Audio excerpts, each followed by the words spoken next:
Hey guys, and welcome back to Trials and Tribulations. In the last part, we were talking with Gumshoe about stuff that happened on Dusky Bridge, so now we're going to continue. So let's do it. Events on Dusky Bridge. Actually, there was an eyewitness who was there when the incident took place. This photo was accidentally taken by the witness.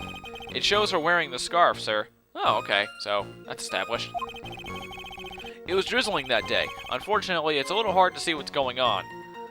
Mostly because nothing is going on. They are literally just standing there. It looks like Terry Falls might be holding something, but other than that, nothing. Jeez, idiots. Anyway, the criminal shoved the victim down from behind, stabbed her in the back. That must have been when the scarf fell off. Looking at this photo, you really get the sense that this bridge is very high up. Not really. No? If it was in color and you could see things behind it, and it looked like there was a valley beneath it or something, then yeah, you would get the impression that it's high, but from this, you don't really get that impression. But, whatever. It's about a 40-foot drop from the bridge to the Eagle River down below.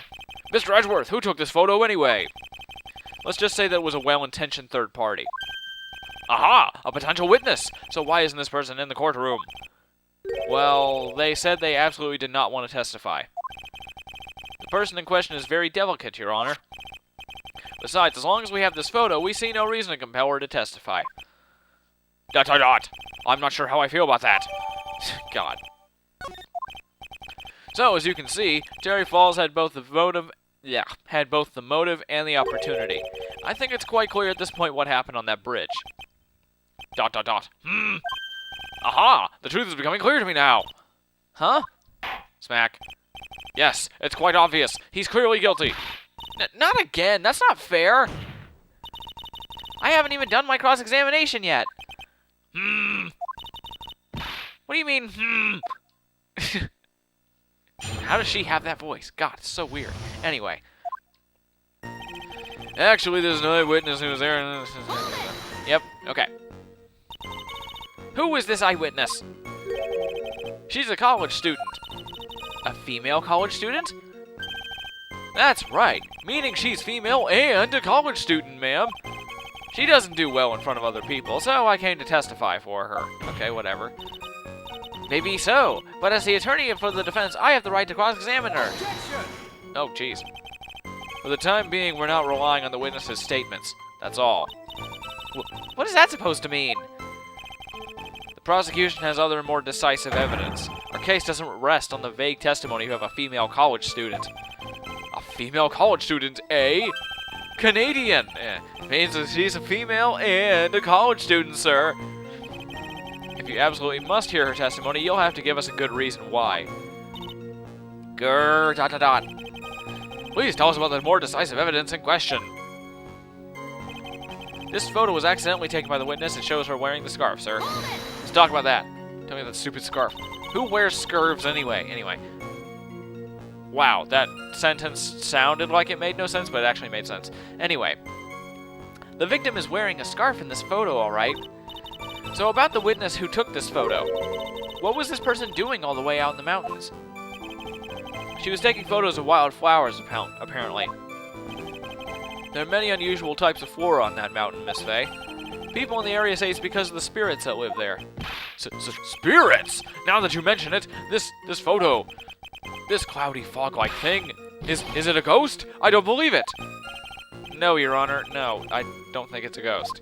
And hey, what are you talking about? You can't take a picture of a ghost with a regular camera. You need the camera obscura. Anyway, it was drizzling on that day. Unfortunately, it's a little hard to see what's going on. Even though there's nothing going on anyway. But drizzling, huh? That's right. There was a light rain coming down. The whole place was dreary. But not as dreary as the mood that's in this courtroom right now. Haha. Looks like a cold front just moved in. In any case, the point is that the area was quite damp. There was even some fog. I even slipped and fell when I was in the bridge. It was really something. Okay. Anyway, the criminal shoved the victim down from behind and stabbed her in the back. Even though they are facing each other's faces, and that would not be possible. Unless he turned her around, which I highly doubt. But anyway, is that part of the is that part of the witness's testimony as well? Of course it is. He pushed the victim hard in the back and she fell down right on her stomach. I remember that happening once myself. It was really brutal. Wow, really? You just spell it wrong for no reason? I bet they're not, you know what? Watch this. Watch. They're not gonna bring it up. Are you talking about seeing something get pushed, or were you getting the one, or were you the one getting pushed? Or does it mean that you pushed someone down like that once? With his mind-boggling tales and the way he said oh, damn it. They actually did bring it up. I wonder if he's Canadian. He is Canadian. I'm sorry I don't have a Canadian accent, but whatever. Save your nasty look for the right person. Huh? Take a look. Poor baby. The court record seems to have wet itself. What the hell are you talking about, Armando? Are you insane? You're probably insane. That coffee's got lead in it, doesn't it? That would explain a lot. Hey, watch where you spill your coffee. The court record, huh? Okay, let's see. Let's see, hang on. The victim shoved her down from behind, stabbed her in the back. Okay, well, let's see. Crime photo. Okay, the scarf worn by the victim found on Dusky Bridge. Okay. Crime photo. Is this it? No. Oh wait, yeah, that is the one I was looking for. Well, okay. Okay, going on that testimony. Let's see. Going on that testimony, he pushed her down onto her stomach on the bridge and then stabbed her. So why is it only that the scarf is muddy? So, kaboom. Objection! Suck it. So at the time of the crime, there was a light drizzle coming down, correct? Yeah, and fog, too. Just a generally soggy atmosphere. Dat hair flip! Okay, sorry. Epic. Is it dat hair flip, or is it epic hair flip? I think it's just dat hair flip. Anyway, well, I have evidence that doesn't go... Wait, I have evidence that doesn't go with the soggy atmosphere. But this is a photo of the victim's body that was found in the car trunk. Or trunk. Considering the condition... wrong person. Considering the conditions at the scene of the crime, something isn't right. ... Smack. Well, by all means, please enlighten us as to what isn't right. What is about this photo of the trunk that doesn't fit with the conditions that day? It is the front of her trench coat, because she would be all wet. Or muddy. Naturally, the answer is right here. The victim's coat? As far as I can see, there's nothing strange about it. That's exactly what's strange. Remember the testimony. What were the conditions on the bridge that day? It was drizzling and foggy. Dusky Bridge was all wet. If the victim really had fallen down on her stomach on top of the bridge, then the front of her coat should have been covered in mud. Mud or water? Have we even established whether or not the bridge was muddy? Never mind. That is exactly right. The other day I fell in a muddy street and my gorgeous playoff beard was befouled. Whatever. I'm just accepting this. I do admit that the crime scene was quite wet that day. However, that doesn't mean that the top of the bridge itself was muddy. If Your Honor had fallen in the shower instead of on a muddy street, his glorious hockey beard, pride of the legal league, would have been wet but not muddy? What the hell are you talking about? You know, honestly, it'd probably be pretty hard to play hockey with a beard that huge. I've never played hockey, but I'm envisioning a hockey player with a freaking huge, like, Santa beard.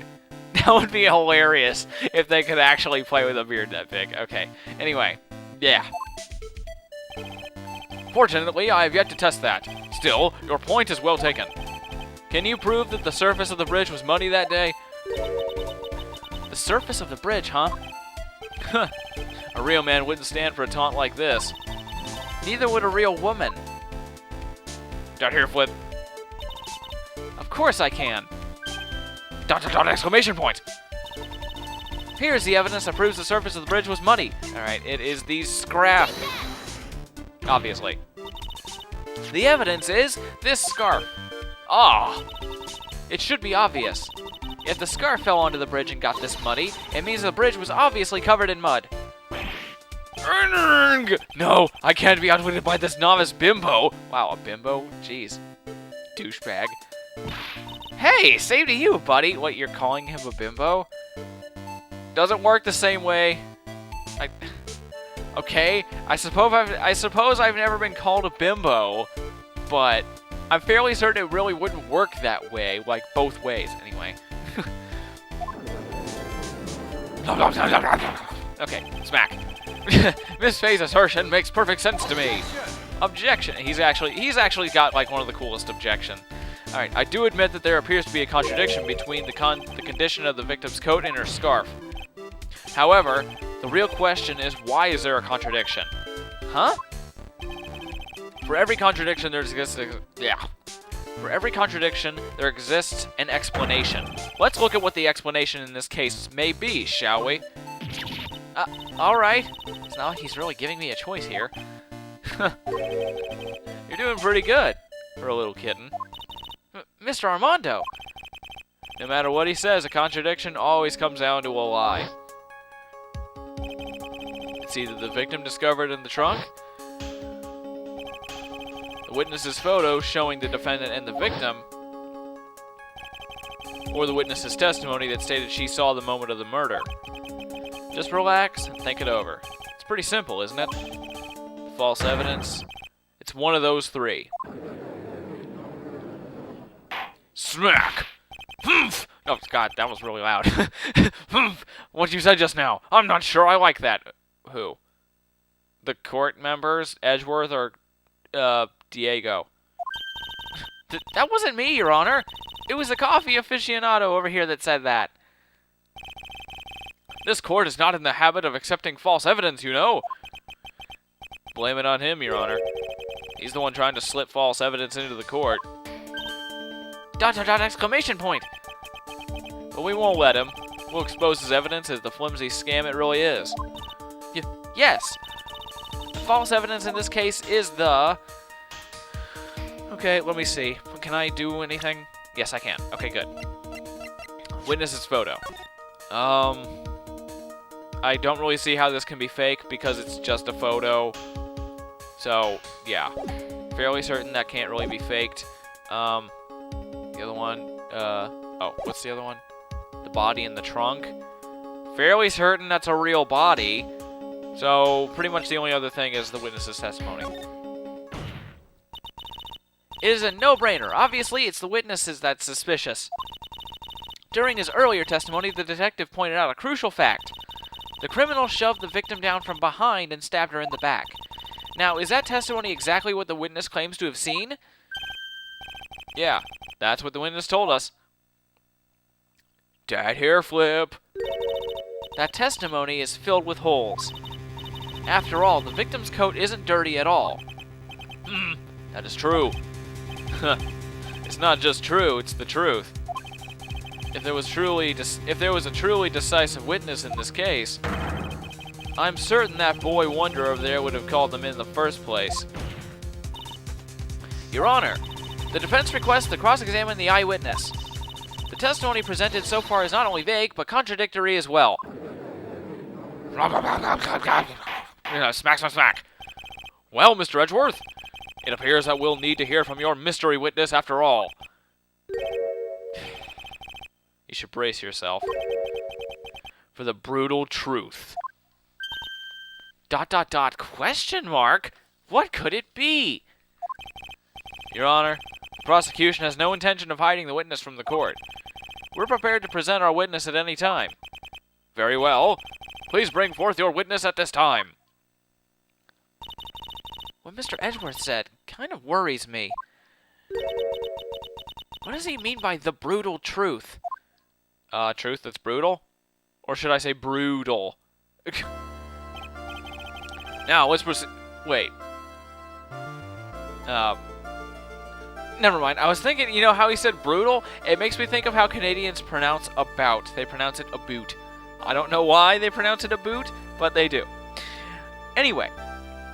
Now, let's proceed with the testimony. My non-Canadian accent, even though I am Canadian. Mr. Edgeworth, please go right ahead. Thank you, Your Honor. The prosecution summons the woman who... God. I summon the Red Giant, the Guardian of Hellfire, Ifrit! Okay, I'm sorry. I actually know that quote, even though I'm pretty sure I got that wrong. I know this is the Red Giant, though. Anyway. The woman who saw the events that day with her very own eyes. This is it, Mia. The battle begins here. Actually began at the beginning of the trial, but okay, whatever. So angry. Witness. What is your name and occupation? Hi.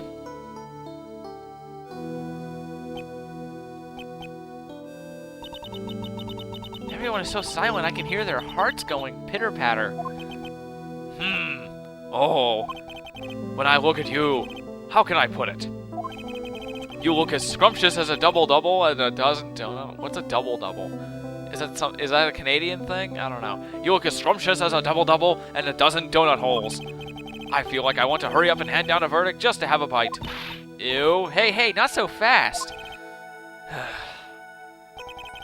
As I said before, this witness is very sensitive and delicate. I would ask the court to please exercise care when addressing her. Yes, indeed. Thank you, Mr. Edgeworth. You are a true gentleman. Miss Fay, you can learn a lot from this man, even though I'm a woman. If he's such a gentleman, he sure doesn't act like one to me. Sir? Yes, my dear? This is my first time, so I'm sure I'll make a lot of mistakes. Bow chicken. Oh, God. Sorry. Anyway. Anyway, I just wanted to say I'm sorry for all the trouble I might cause. Not at all. It's no trouble at all. Why is he always going at every single thing? I don't know. Anyway. Now then, may we please have your name and occupation? Sorry, I lost my train of thought there. My name is, Melissa Foster. I'm a college student, a freshman in the literature department. You were on the scene when the unfortunate event occurred, correct? And you were the one who took this photo? Is that accurate? What? How can you be so mean? Now see here, what are you doing shoving her in the face like that? Or shoving that in her face? Huh? But it's just a photograph. It's not like it's something dangerous. Next time I'll be forced to penalize you. Uh-oh. I don't like the turn this is taking. Is she staring at me? And you would be? Huh? I'm the defense lawyer. My name is Mia Fay. I see. So you're... Smack!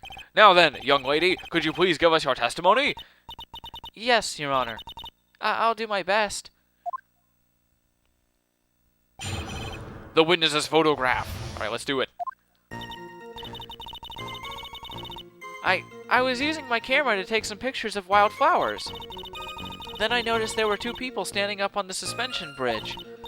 Suddenly, they just started fighting. That's when I hurried and took the photo that shows the crucial moment. You didn't capture anything. You captured a moment of them standing 5 feet away from each other, doing absolutely nothing. They were looking at each other with no weapons raised or anything. Ugh. Okay. And right after that, I called the police. Did you have a cell phone? Okay, whatever. By the way, where were you standing when the incident occurred? I believe the map would be of help here. I was standing right here. Right over here. I was standing in a beautiful field surrounded by tall cliffs. So you took the photo from that location, eh? Hockey, igloos, Canada, moose hunters. That's pretty much all I gotta say. Anyway. I brought the camera I was using at the time, just like Mr. Edgeworth asked me to. Ho ho ho, what a cute camera, just like its owner. Camera added to the court record. Yay. Alright then, Miss Fay, time for your cross-examination. But I warn you, make the witness cry again, and you'll feel the wrath of my gavel and my axe, whatever. Ugh. Anyway, now that Melissa has come into the trial, we're going to go ahead and end it off. And the next part, we'll talk to her. So, see you then.